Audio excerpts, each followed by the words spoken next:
আজকে ঐতিহাসিক আজকের যে যুবকদের সম্মেলন আমাদেরকে উপহার দিয়েছে, আমি বলব ঐতিহাসিক ময়দানের ঐতিহাসিক যুব কনভেনশন। লক্ষাধিক যুবক উপস্থিত হয়েছিলেন। আমি সেটা অনুমান করেছি, আমি তোমাদেরকে ধন্যবাদ জানাই, কারণ আমাদের আশা চিন্তা আকাঙ্ক্ষা আমরা যে মাঠে মাঠে কাজ করছি তা আজকে আমাদের আশা অনেকটা বাস্তবতা তোমাদের কনভেনশনের মাধ্যমে তোমরা আজকে আমাদেরকে দেখিয়েছো। শুকরিয়া আদায় করুন আল্লাহ রাব্বুল আলামিন তোমাদেরকে জাযায়ে খায়র আমিন। কথা বেশি লম্বা না করে যেহেতু আসরের নামাজের সময় একেবারে এসে গেছে, আমি যুব কনভেনশনের মাধ্যমে আমি তোমাদের সামনে আয়াত শরীফ তেলাওয়াত করেছি। আয়াতের মাধ্যমে মূলত বোঝাতে চাই আল্লাহ রাব্বুল আলামিন বলেছেন জিহাদ করো করার মতো।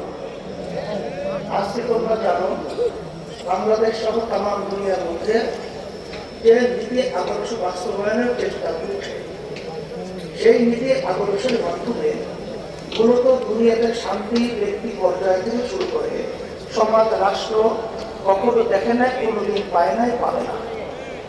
একমাত্র একটা নীতি আদর্শ, এই নীতি আদর্শের নাম হল ইসলাম।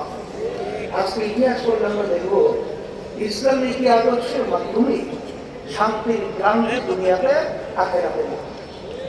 তার বাস্তবতা আপনারা দেখেছেন। আমাদের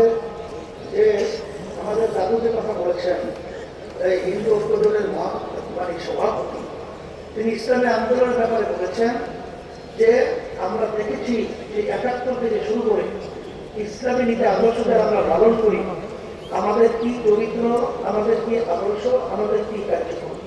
যেহেতু সে বলেছে, নতুন ভাবে আমার আলোচনার বোঝার কোনো প্রয়োজন হয় না। এখন কথা হলো এতটুকু যে সামনে আমাদের জাতীয় নির্বাচন আসবে।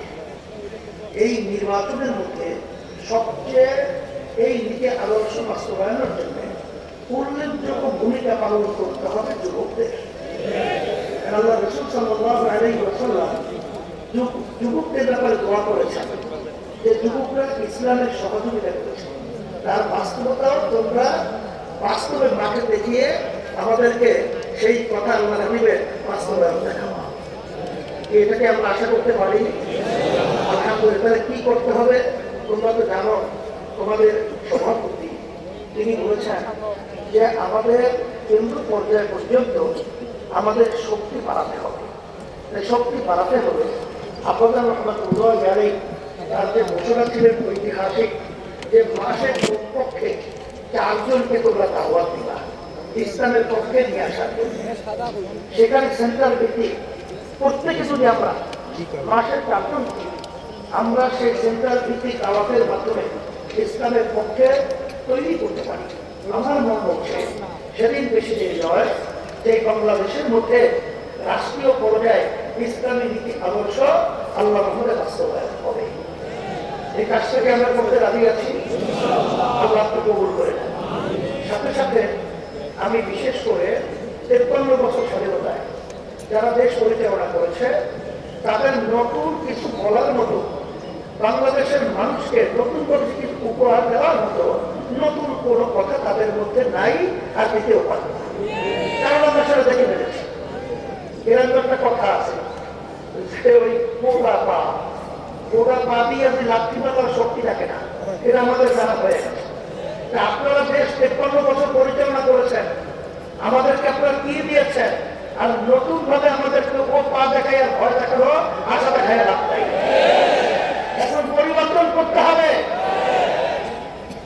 আর যদি এই পরিবর্তনের সুযোগ এখন 5ই আগস্টের পরে ইসলামের পক্ষে যেভাবে তৈরি হয়েছে, 53 বছর ইতিহাসে এত সুন্দর ইসলামের পক্ষে পরিবেশ তৈরি হয় নাই। আমি তোমাদের সামনে যাওয়ার শরীর তলব করেছি। আল্লাহ বলেছেন জিহাদ করার মতো, এখানে আমাদের কার্যক্রম যদি করার মতো করতে পারি, আমার তোমার মধ্যে আমাদের কখনই বাংলার জমির মাথা উঁচু করে দাঁড়াতে পারবে না, সাহস পাবে না। বাংলার জমির মধ্যে সেই মাথা নিজেই থাকতে হবে, এই হিসাবে তোমাদের কর্ম হয়। এই হিসাবে আমি তোমাদেরকে বলবো যে আজকে দেখছ যে কত মায়ের কোন খালি হয়ে গেল। এই মায়ের কোন খালি করার রাজনীতি বাংলার মানুষ আর দেখতে চায় না। বাংলাদেশের টাকা বিদেশে পাচার করবেন, বিদেশে বেতন করা তৈরি করবেন, এটা বাংলার জনগণ ছাত্র জনতা দেখতে চায় না। এর পরিবর্তন আমাদেরকেই করতে হবে। এই পরিবর্তনের জন্যই যদি আমার প্রয়োজন হয়, আমরা রক্ত দেব, আমরা জীবন দেব, তারপর দেশকে সুন্দর দেশ করার জন্য রাজপথে থাকবো।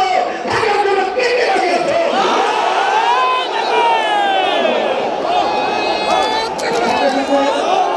আমি বিশেষ করে অন্তর্বর্তীকালীন সরকারকে বলব, আমাদের যুগ্ম মহাসচিব জাতি আব্দুর রহমান সহ বিভিন্ন দায়িত্বশীল অফিসারকে বলেছেন যে আপনারা কোন জনগণের ভোটে নির্বাচিত সরকার নয়, আপনার হলো গণপ্রত্যানের অভ্যুত্থান, ছাত্র জনতা হাজার হাজার মায়ের খালির করার বিনিময় আপনারা ক্ষমতায় এসেছেন। আমরা অনেকাংশে ক্রমশবিদ্ধ, এটা আমাদের দুঃখ হয়। আপনাদের দুর্বলতা কোথায়? একই বলতে জানি না। যারা কি নির্বাচনের জন্য অস্থির হয়ে গেছে, ক্রিয়ার নির্বাচন পছন্দ করছেন না, আমি বলবো এখন বাংলাদেশের মানুষ সজাগ হয়ে গেছে। আপনারা জরিপ করে দেখেন, আপনারা তো মনে করেন আপনারা অনেক তালগাছ হয়েছেন। আসলে আপনাদের মায়ের পায়ের নিচে পায়ের নিচে মাটি নেই, মাটি কিন্তু সরে গেছে। এখন এই বাংলাদেশের মধ্যে আর এই টাকাবাজদেরকে, এই যারা কি টাকা দখলকারীদেরকে, খুনিদেরকে, খুনিদেরকে বাংলাদেশের মানুষ দেখতে চায় না। পরিবর্তন করতে হবে। এই জন্য আমি বিশেষ করে বলবো, যারা নাকি হাজার হাজার মায়ের কোল খালি করেছে, তাদেরকে আবার নির্বাচনের জন্য আহ্বান করছেন। আপনারা কি ইঙ্গিত দিচ্ছেন? এখনো মায়ের কান্না বন্ধ হয় নাই, এখনো মুখের পানি পুলিশের শব্দ আমাদের কান থেকে এখনো সরে নাই। আমি জানি না হাত প্রসারিত গুলিবিদ্ধ মুখ দিয়ে মাটিতে লুকিয়ে পড়েছে, এখনো আমাদের নজর থেকে এখনো সেই স্মৃতি কেড়ে নাই। আপনারা তাদেরকে নির্বাচনে আহ্বান করবেন, আবার নির্বাচন তাদেরকে নিয়ে এসে আপনারা ক্ষমতা দখল করবেন। এই ধোঁকাবাজি বাংলাদেশের জনগণ বুঝে যাচ্ছে। তাই আমরা বলবো, যারা নাকি বিভিন্ন সময় লক্ষ্য করেছি যে আপনারা সাধারণ ক্ষমা ঘোষণা করেন, আবার কেউ তাদেরকে নির্বাচনে আহ্বান করে, এইসব ধোঁকাবাজি বাংলাদেশের জনগণ এখন বুঝে ফেলেছে। আপনাদের অবস্থান পরিষ্কার করতে হবে। আপনারা এই সরকারের মাধ্যমে তাদেরকে খুশি করতে চান, এটা বাংলাদেশের মানুষ বোঝে। আর এই পাশে আমাদের রাষ্ট্র রয়েছে, নিয়ম ছিল বন্ধুত্ব সুলভ আচরণ আমাদের সাথে করবে, কিন্তু তাদের আচরণে আমরা বন্ধুত্ব পাই নাই। তাদের দোষরদেরকে খুশি করবে এবং তাদেরকে নিয়ে আপনার ক্ষমতায় যাবেন না, এটা কখনই হবে না, আর হতে দেওয়া যাবে না। আর পিয়ার সিস্টেমের মাধ্যমে বাংলাদেশের জাতীয় সরকার গঠন হবে। আপনারা কেন চাচ্ছেন না? আপনাদের ভয় কোথায়? আবার আপনারা এই নির্বাচন পদ্ধতির মাধ্যমে এককভাবে ক্ষমতায় গিয়ে আবার আপনারা বিভিন্ন ধরনের আমাদের উপরে সেই জুলুমের এটা চাপিয়ে দেবেন, এটা হবে না। এই জন্য পিয়ার সিস্টেম যদি নির্বাচন না হয়, ইসলামী আন্দোলন বাংলাদেশ, যুব আন্দোলন কংগ্রেস থেকে আমরা ঘোষণা করছি, আমরা পিয়ার সিস্টেমে ওই নিম্নপক্ষ বলেন উচ্চপক্ষ বলেন সব ক্ষেত্রেই পিয়ার সিস্টেমে নির্বাচন হতে হবে। প্রত্যেকটা ভোটে তাদের ভোটের অধিকার বাস্তবায়িত হবে। বাংলাদেশে জাতীয় সরকার হবে, আমাদের আন্দোলন করা করতে হবে। আন্দোলন করবো, সংগ্রাম করবো, পিয়ার সিস্টেমে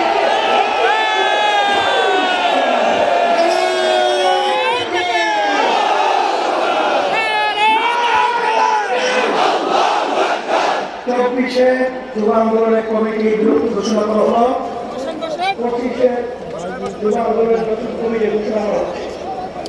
আলহামদুলিল্লাহ, সভাপতি হিসাবে আতিকুর রহমান মুজাহিদ। আতিকুর রহমান মুজাহিদ কোথায়? আলহামদুলিল্লাহ। সহ সভাপতি ইঞ্জিনিয়ার শেখ মোহাম্মদ মাহবুব। সেক্রেটারি জেনারেল হিসেবে আলহামদুলিল্লাহ।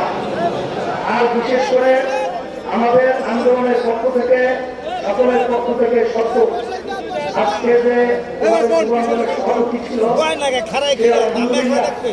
তারা পরামর্শ ভিত্তি এবং যেভাবে তারা কাজ করেছে, আজকে কনভেনশনের মাধ্যমে আমাদের কাজে আমরা অত্যন্ত খুশি হয়েছি। আল্লাহ তাদেরকে কাজে খায় দান করুন। ربنا آتنا في الدنيا حسنة وفي الآخرة حسنة وقنا عذاب النار। সব করে নেবে না? আচ্ছা, বিসমিল্লাহির রহমানির রহিম। আমি যাদের নাম হলো ইসলামী যুব আন্দোলন বাংলাদেশ কেন্দ্রীয়